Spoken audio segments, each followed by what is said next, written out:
Das heißt, wenn du da runterfällst, dann klatscht du auf den Boden. Da unten sieht man schon ein bisschen den Strand rausblitzen. So ein Scheiß. Insgeheim hat sicherlich jeder gedacht, das ist wirklich richtig eklig gerade einfach. 3 Fotografen auf einem abenteuerlichen Roadtrip durch Nordnorwegen. Schroffe Berge, zerklüftete Inseln, tiefe Fjorde. Perfekte Bedingungen für Team Haugland. Wir wollten jetzt nach diesem Erfolg bei Segler, das war ja auch so knapp 2 Stunden Wanderung, Stunde hin, Stunde wieder zurück, relativ steil, wollten wir eine größere Wanderung noch in Angriff nehmen mit einem richtig coolen Aussichtspunkt, wo man auch fast den Blick nochmal hatte auf diese Felsen, die wir schon fotografiert hatten, als wir gerade angekommen sind.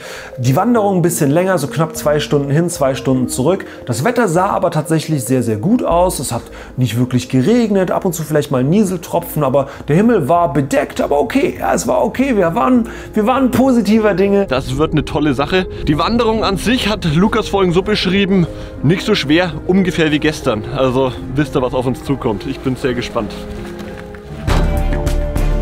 Gerade die Schuhe wieder einigermaßen getrocknet und sauber. Geht's direkt weiter hier.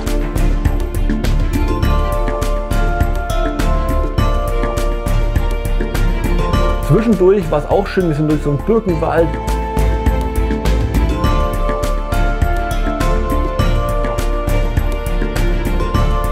Das ist schon eine sehr surreale Landschaft hier. Sieht fast aus wie so eine Steppe oder so. Als ob hier gleich so ein Elefant irgendwo rauskommt. Oder so ein Löwe da hinten liegt. Aber wir gehen ein Stückchen hoch. Puh, sieht mega cool aus hier. Überall so krakelige Birken.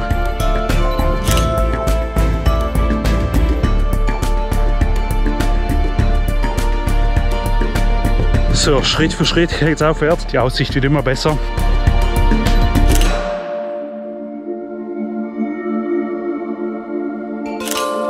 Also die Bäume sind weg. Jetzt hat es nur noch so einen Bodenbewuchs, der schön rote Färbung hat. Oder schönes Moos. Also auch der ein oder andere Hingucker. Ich muss schnaufen. Geht ordentlich hoch, also let's go. Der Weg war anspruchsvoll, aber machbar. Es ist auch der ein oder andere Schweißtropfen geflossen, aber es war noch im Rahmen des Möglichen. Da unten haben wir geparkt. Geiler Blick. Wir haben noch einiges vor uns. Jetzt geht's hier über Geröll nach oben.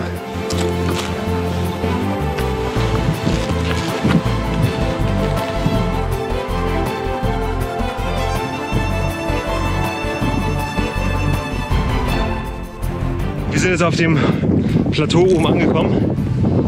Hier weht ein ganz schöner Wind. Also knapp eine Dreiviertelstunde, Stunde ging es jetzt so hoch. Jetzt haben wir es. Leute, guckt euch das an. Geiler Blick. T-Shirt-Wetter, hä? Ja.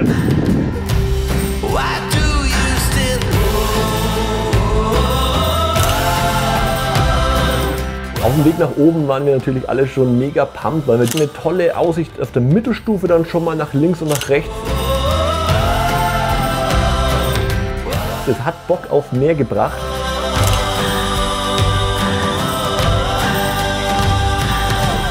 Der steilste Part ist geschafft. Dort drüben. Ja, dort geht's hin. Ja, tari, tari, tari.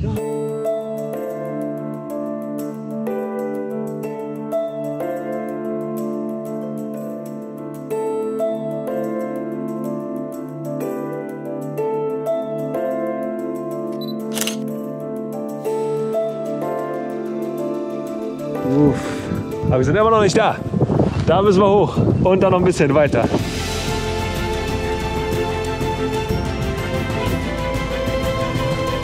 Es erinnert mich hier voll an Schottland. Hier sind auch so teilweise Schafe und sowas.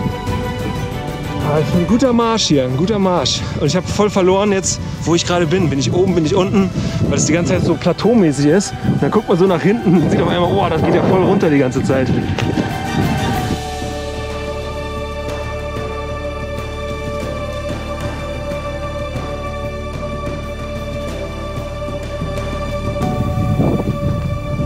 fast am Ziel. Diese kleine Insel haben wir vorhin schon mal gesehen, vielleicht könnt ihr euch daran erinnern. Da war der an diesem Karibikstrand im Hintergrund zu sehen. Und da unten ist auch wieder so ein heftiger Strand, ey.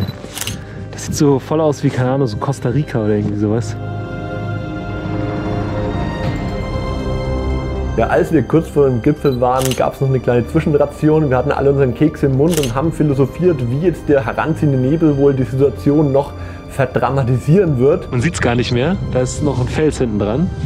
Aber jetzt sind gerade die Wolken sehr tief. Wir waren guter Dinge, wir waren gut gelaunt. Ja? Wir sind wirklich schon nah. Die letzten Meter geht es nach oben, noch mal so knapp 20 Minuten. Wir sehen schon, okay, warte mal, der Gipfel, zu dem wir eigentlich wollen, der liegt in so einer Wolkendecke.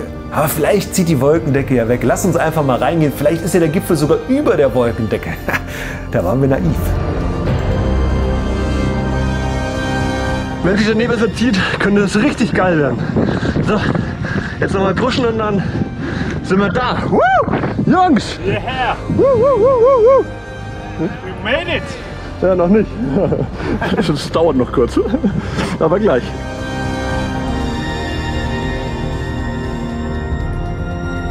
Hey, bisschen Dunst entfernen rein, komm.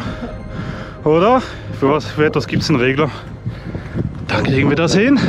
Es hätte jede Wanderung gerechtfertigt, auch wenn es 4 Stunden gewesen wären. Aber es kam leider alles anders.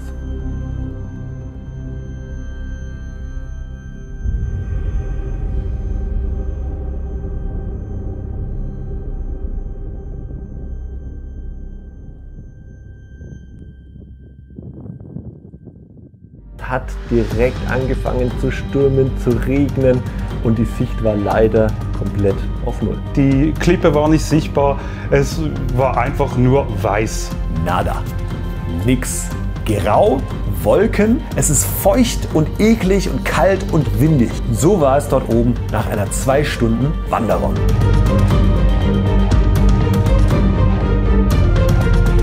Ja, wir haben es ja schon befürchtet. Wir haben ein kleines Sichtproblem. Aber man kann zumindest erahnen, dass es hier vielleicht auch ziemlich tief runtergehen könnte. Der Boden ist mega rutschig. Careful, careful. So, ich stehe an der Kante und hinter mir ist einfach weiß. Hinter mir, unter mir ist überall dieses Weiß. Ja. Und man hört das Meer rauschen, aber man sieht es nicht. Aber wir waren guter Dinge. Wir haben gesagt, komm, lass uns erstmal was snacken. Lass mal abwarten, lass mal gucken, vielleicht zieht es nochmal auf. Haben Regenradar geguckt und ich kann euch sagen, Regenradar dort im Norden, das könnt ihr knicken. Es regnet, wenn es regnen will. Es scheint die Sonne, wann die Sonne scheinen will. Und das kann sich in 5 Minuten so sein, in 5 Minuten so sein. Wir haben darauf geguckt, man konnte es knicken. Irgendwo soll ein Ozean sein, da hinten soll ein geiler Strand sein.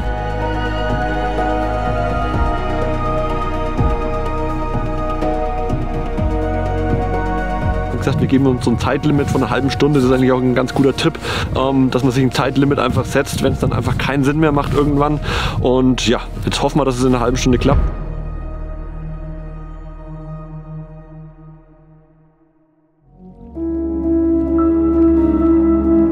Wir haben nichts gesehen, es ist einmal ganz kurz aufgerissen, es war zwar mega neblig, man konnte erahnen, was da unten Cooles abgeht. Der Rücken ist langsam nass von dem Rucksack, von dem Hochtragen, vom Schwitzen. Und wenn man sich jetzt so langsam dran gewöhnt, nicht mehr zu laufen, der Körper langsam so ein bisschen sich abkühlt, dann wird es auch echt frisch hier oben und unangenehm. So, wie ist die Lage? Ja, die Nase läuft. Es ist arschkalt. Was geht? Brillenträger, manchmal hasse ich es. Aber das Gute ist ja, du hast ein Mikrofasertuch im Arm. Das stimmt. Genau. Was geht? Kalt, nass. Was geht? Ich bin schwanger mit einem Kamerababy. Boah, so ein Scheiß. Insgeheim hat sicherlich jeder gedacht, das ist wirklich richtig eklig gerade einfach. Dann noch diese Wanderung, wo wir einfach 4 Stunden investiert haben für nichts sozusagen. Das war schon ziemlich heavy. Ja, ärgerlich. Die Zeit ist fast rum. Wir haben uns ja dieses Halbstunden-Limit gegeben. 5 Minuten haben wir noch. Und es sieht nicht so aus, als würde sich da nochmal irgendwas bessern. Es sollte nicht sein, wir mussten dann umdrehen. Wir haben uns entschieden, hier nicht noch länger zu warten. Er hat nicht sollen sein, es hat nicht aufgemacht, aber ich denke, das gehört leider auch dazu. So oft wie man auch Glück hat und super Momente erwischt in der Landschaftsfotografie, so oft gibt es auch Momente, wo es einfach nicht klappt. Part of the game, sage ich immer. Ja, der Weg zurück ist natürlich ähnlich wie wenn du irgendwie einen Boxkampf oder ein Fußballspiel verloren hast. Du bist etwas niedergeschlagen und musst dann da noch den Weg antreten. Aber ja, so ist es halt. Ne? Manchmal gewinnst du, manchmal verlierst du. Und wir haben ja auch dafür viele tolle Momente. Wäre halt schön gewesen, wenn wir da auch noch belohnt worden wären, aber kann man nichts machen. Und jetzt mussten wir diesen ganzen Weg, den wir vorhin hochgelaufen sind, mit einer guten Sicht, mit gar keiner Sicht mehr, komplett neblig und wolkenverhangen mit starkem Regen von der Seite wieder bergab laufen. Also das war wirklich richtig kacke. Wir haben jetzt ungefähr 35% der Strecke geschafft, zurück, und es ist überall so, wie es jetzt ist. Das heißt, no Sicht, much rain. Meine Hose ist von der rechten Seite komplett nass, linke Seite überhaupt nicht nass, weil der Regen nur von dort kommt. Also ohne eine Orientierung würden wir wahrscheinlich jetzt noch dort oben irgendwo herumirren. Und wir waren dann so froh, dass wir im Auto waren und unsere Schuhe mehr ausleeren konnten. So Leute, passt alles. Die guten Kohlop und Gerstsocken, Grüße an der Stelle. Leute. Es war alles nass, also wirklich, das Equipment hat das alles gut ausgehalten, aber als wir dann unten am Auto angekommen sind, da war die Stimmung, kann man sagen, relativ im Keller. Klar, wir haben noch gescherzt und so weiter, aber insgeheim hat sicherlich jeder gedacht, das ist wirklich richtig eklig gerade einfach. Und so eine Momente gibt's, ja, das ist völlig normal, das gehört dazu beim Fotografieren. Nicht jeder Tag kann ein Highlight sein, das ist ja wie im Leben auch, ne? Nicht jeder Moment kann super sein, nicht jeder Weg, den man auf sich nimmt für ein Foto, kann auch am Ende ein super Foto einfach geben. Ist ganz normal. Von dem her, ja, ins Auto und Sitzheizung an, dann läuft das. Und dann einfach weiterfahren, ab in die Unterkunft. Ich war ganz schön geschafft. Tag 3 war cool, aber hat ordentlich an den Kräften gezehrt.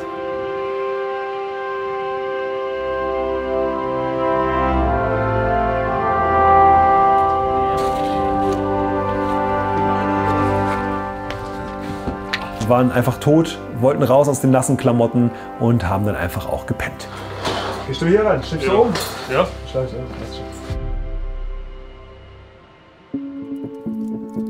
Wir hatten eine ganz kleine Hütte als Unterkunft und die Hochbetten, die haben ja echt mal kriminell ausgesehen. Guck mal, die Betten, das sind so Betten, die sind oben, keine Ahnung, ob das 90 cm sind oder 80 cm, auf jeden Fall ohne irgendeine Beschränkung. Das heißt, wenn du da runterfällst, dann klatscht du auf den Boden.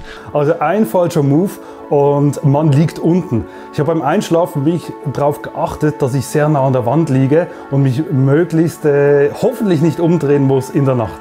Hier in dem Badezimmer riecht es nach Verwesung, denn die ganzen nassen Schuhe und Socken und alles Mögliche muss trocknen. Wir haben nur Fußbodenheizung. Das heißt, wir mussten alles auf diesen Fußboden legen. Und dann haben wir gestern Abend geduscht und dann ist diese Dusche so eine Dusche, wo das ganze Wasser einfach rausläuft. Das heißt, wir haben ja alles wieder überschwemmt und mussten dann erstmal alles wieder trocken machen. Ja, das heißt, alles ist noch nass von gestern. Geil. Da wir in der Nacht angekommen sind, es war dunkel, hat man jetzt am Morgen die Aussicht aufs Fjord gesehen. Und boah, das hat krass ausgesehen. Was für eine Aussicht, das hat mich echt geflasht.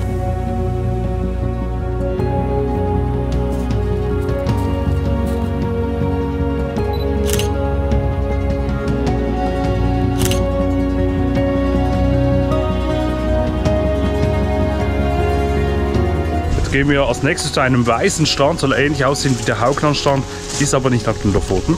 Und das gucken wir uns an und ich freue mich schon zu sehen. Das heißt, wir sind erstmal wieder losgezogen mit halbnassen Sachen.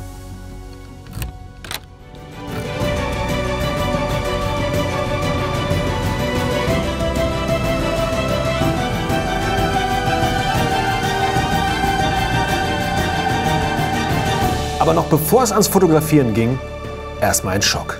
Schaut euch mal diesen Reifen an. Ich hoffe, dass wir nicht liegen bleiben, irgendwo mitten in der Nacht. Was für eine Ey.